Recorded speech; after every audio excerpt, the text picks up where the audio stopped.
نئی صبح پریزنٹس راہ ہدایت بائے مفتی صادق احمد۔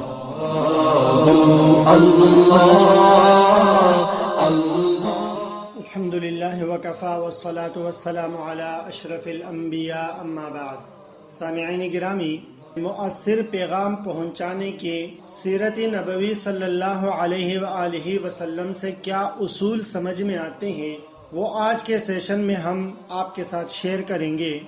تو ایک اچھے مینیجر، لیڈر اور قائد کی صفات میں سے اہم صفت اچھا پیغام رساں ہونا بھی ہے۔ جب تک ایک مینیجر، لیڈر یا قائد میں اپنی بات مؤثر انداز میں دوسروں تک پہنچانے کی صلاحیت نہیں ہوگی، وہ نہ تو اپنی بات اپنے بڑوں تک پہنچا کر منوا سکتا ہے، نہ اپنا پیغام اپنے ہم منصب لوگوں کو پہنچا کر مطلوبہ نتائج لے سکتا ہے۔ اس کے بغیر اپنے ماتحتوں کو کام پر آمادہ بھی نہیں رکھ سکتا۔ اسی لیے آج کی دنیا میں کوئی بھی انتظامی ذمہ داری دینے کی اہم شرط ایک اچھا پیغام رساں ہونا بھی ہے۔ اگر ہمارے اندر اپنے کام کے بارے میں مہارت بہت اچھی ہی کیوں نہ ہو، لیکن اگر ہم ایک اچھے کمیونیکیٹر نہیں ہیں تو ہم کام تو بہت اچھا کر رہے ہوں گے، لیکن جب کسی انتظامی ذمہ داری سپرد کرنے کی بات آئے گی تو ہم یقیناً پیچھے رہ جائیں گے۔ سامعین گرامی، ایسا کیوں ہے کہ ہم ایک اچھے پیغام رساں نہیں ہیں؟ حالانکہ پیغام رسانی تو امت محمدیہ کا ایک فرد ہونے کے حیثیت سے ہماری ذمہ داری اور رسپانسبلٹی ہے۔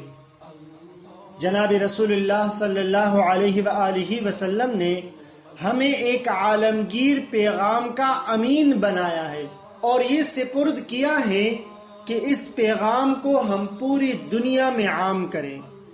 وہ پیغام اسلام اور ایمان کا پیغام ہے، جسے اپنی استطاعت کے مطابق دنیا میں پھیلانا ہم سب کی ذمہ داری ہے۔ جب پیغمبر صلی اللہ علیہ وآلہ وسلم نے ہمیں یہ ذمہ داری دی ہے تو کیا اس کے لیے راہ عمل نہیں دی ہوگی؟ ایسا نہیں ہو سکتا۔ آئیے ہم دیکھتے ہیں وہ کون سے اصول ہیں جو پیغام رسانی یا جدید مینجمنٹ کی زبان میں کمیونیکیشن سے متعلق ہمیں سیرت نبوی صلی اللہ علیہ وآلہ وسلم سے عطا ہوتے ہیں، جن پر عمل کر کے پیارے نبی کریم صلی اللہ علیہ وآلہ وسلم نے 23 سال کے مختصر عرصے میں اسلام کا پیغام لاکھوں انسانوں تک نہ صرف پہنچایا بلکہ اس اثر انگیزی کے ساتھ پہنچایا کہ اس پیغام سے متاثر ہونے والے لوگ رہتی دنیا تک کے لیے حق کا معیار اور کسوٹی بن گئے۔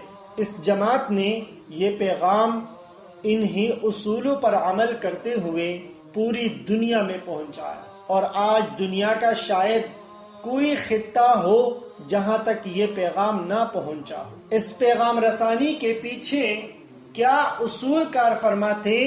یقیناً آج بھی ہم ان اصولوں پر عمل کر کے وہ اثر اپنے پیغام میں ڈال سکتے ہیں، اور یقین کیجئے کہ اثر انگیزی میں دین اسلام کے بتائے ہوئے یہ اصول و آداب جدید کمیونیکیشن کے اصولوں سے بہت فائق اور سپیریئر ہے۔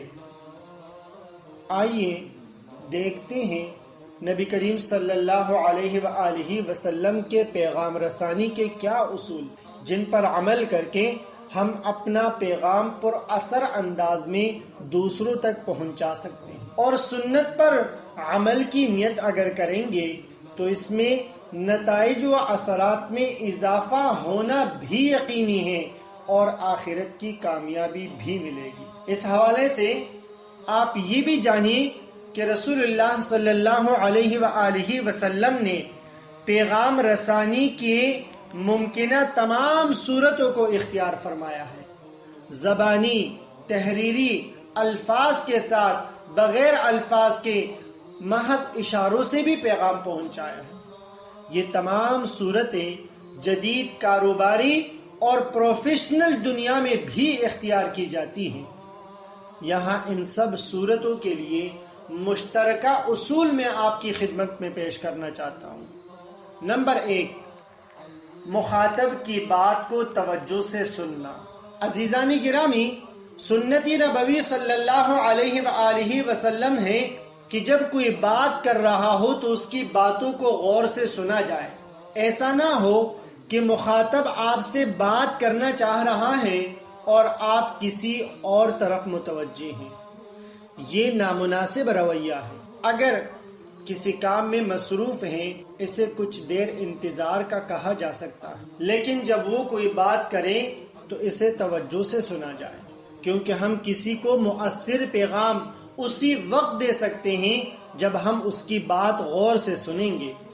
ہماری کاروباری زندگی یا پروفیشنل ماحول میں جب کوئی کسٹمر یا کوئی ماتحت اور ٹیم کا کوئی فرد وغیرہ کوئی بات کر رہا ہو اور ہم اسے مطمئن کرنا چاہتے ہیں تو اس کی بات کو توجہ سے سنیں، پھر ہم جو بات انہیں سمجھانا چاہیں گے وہ انہیں زیادہ بہتر انداز میں سمجھ آئے گی۔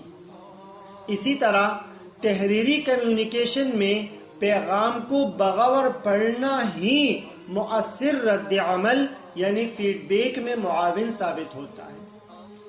عزیزان گرامی، یہاں میں چند ایسی خصوصیات آپ کے ساتھ شیئر کرتا ہوں جو معیاری سماعت یعنی معیاری سننے کے فروغ میں اہم تصور کی جاتی ہیں۔ نمبر 1، مخاطب کی باتوں کو ہمیشہ مثبت تعمیری انداز اور صحیح تناظر میں سننا چاہیے۔ بات کون کر رہا ہے اہم نہیں ہے، بلکہ کیا بات کر رہا ہے یہ بہت اہم ہے، جس پر دورانی سماعت توجہ دی جانی چاہیے۔ بات کو صبر و تحمل اور غور سے سنیں، چاہے آپ اس سے متفق ہو یا نہیں۔ جب اپنی ذاتی رائے واپس پلٹ کر آتی ہے یا پھر ذہن کسی رائے کے زیر اثر ہوتا ہے، تب مخاطب کے پیغام اور گفتگو سے کارآمد نکات نکالنا ناممکن ہو جاتا ہے۔ نمبر 2، مخاطب کو دلچسپی سے دیکھنا، بامقصد سننا پیغام کو کثیر حصی یعنی ملٹی سینسری انداز میں یاد رکھنے میں بہت مددگار اور ہیلپ فل ثابت ہوتا ہے۔ پیشکش و گفتگو کے دوران جسمانی حرکات و سکنات، چہرے کے تاثرات، سمعی اور بصری محرکات یعنی سننے اور دیکھنے کے محرکات پر توجہ مرکوز کرنے سے سماعت کی اثر پذیری میں قابل قدر اضافہ ہوتا ہے، یعنی اس سے سننے میں مزید اثر بڑھ جاتا ہے۔ نمبر 3، ذہن کو ہمیشہ سماعت کے لیے آمادہ اور تیار رکھیں۔ ذاتی طور پر خود کو باور کرائیے کہ شعوری سماعت کارآمد ہوتی ہے، یعنی آپ کو پورے شعور اور بیداری کے ساتھ اس کی بات سننی چاہیے، اور جب آپ ان کی بات اسی طرح پورے ہوش و حواس کے ساتھ سنیں گے، حاضر دماغی کے ساتھ سنیں گے، تو اس سے نکات نکالنا، اس سے باتیں اخذ کرنا، یہ آپ کو بہت بہترین موقع فراہم کرتی ہے۔ لہٰذا آپ اگر کسی کو سنتے ہیں تو ذہنی طور پر اپنے آپ کو متوجہ رکھیں۔ نمبر 4، مخاطب کے پیش کردہ افکار و نظریات کو قدر کی نگاہ سے دیکھیں اور انہیں منفرد سمجھیں۔ گفتگو کے آغاز سے قبل یا دورانی گفتگو کبھی بھی رائے قائم نہ کریں اور نہ ہی گفتگو میں غیر ضروری رکاوٹیں پیدا کریں۔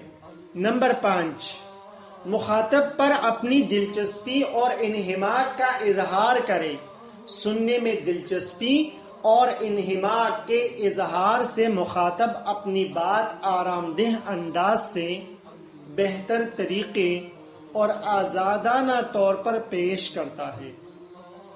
نمبر 6، گفتگو کے اختتام پر ذہنی استحسان، اپنا تجزیہ سامع کو مزید اس کی بات بہتر انداز پہ پیش کرنے میں بھی مددگار ثابت ہوتا ہے۔ نمبر 7، بات کو صبر و تحمل سے سننے، جذبات پر قابو رکھنے اور فوری طور پر مخاطب کی بات پر کوئی رد عمل پیش کرنے سے باز رہنے سے ذہن گفتگو کی عاقلانہ سماعت کے قابل بنتا ہے، یعنی ذہن اس کے اوپر اچھی طریقے سے سوچنے لگ جاتا ہے اور اس میں سمجھنے کی صلاحیت پیدا ہو جاتی ہے۔ نمبر 8، مخاطب کو صبر اور تحمل سے سنیں، چاہے آپ اس کی بات سے اتفاق رکھتے ہوں یا اختلاف۔ دوران سماعت مثبت انداز میں سر ہلا کر اچھا، ٹھیک ہے وغیرہ کے الفاظ کہتے ہوئے مخاطب کو بہتر تأثر دینے کی کوشش کریں۔ نمبر 9، ہمیشہ دوران سماعت ذہن کو فضول خیالات کی در اندازی سے پاک رکھے تاکہ آپ کے ذہن میں فضول خیالات نہ آئے۔ ذہن میں غیر حقیقی خیالات اور رویوں کے آنے سے مخاطب کے خیالات سمجھنے میں یکسوئی اور تسلسل باقی نہیں رہتا۔ نمبر 10، مخاطب کے پیغام کو اگر سامع خود نہ سمجھ پائے یا اسے کوئی خاص وضاحت یا تفہیم درکار ہو، تب وہ پرجوش اور دلچسپی رکھنے والے انداز اور عمدہ طریقے سے استفسار کرے، سوال کرے، پوچھے۔ اس سے مخاطب کے اعتماد میں مزید اضافہ ہوتا ہے۔